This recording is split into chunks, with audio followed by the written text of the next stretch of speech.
Поделиться опытом с коллегами в Туву приехала Татьяна Морозова, актриса, режиссер, старший преподаватель кафедры мастерства актера Российского института театрального искусства, заведующая театральной лабораторией Высшей школы телевидения Московского государственного университета. Я им рассказываю, как и я сама работаю как актриса и как режиссер с актерами, и именно педагогическая составляющая.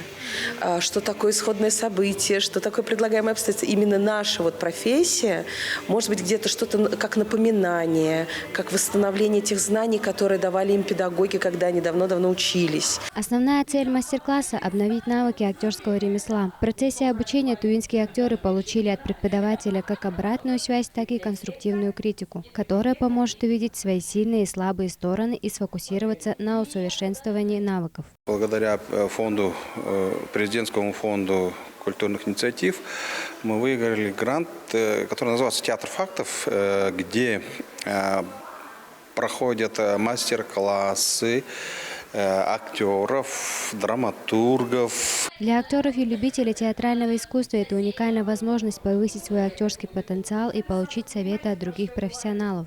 И даже несмотря на свой большой актерский опыт, я понимаю, что после данного мастер-класса у меня пробудилось новое творческое дыхание. Я выражаю благодарность за возможность брать уроки у опытного педагога. Курсы повышения квалификации – отличная возможность развить профессиональные навыки и расширить актерский арсенал под руководством эксперта. Айдеса Аракча, Чайхан Донга, Кангар Кюжугет, телеканал Тува 24.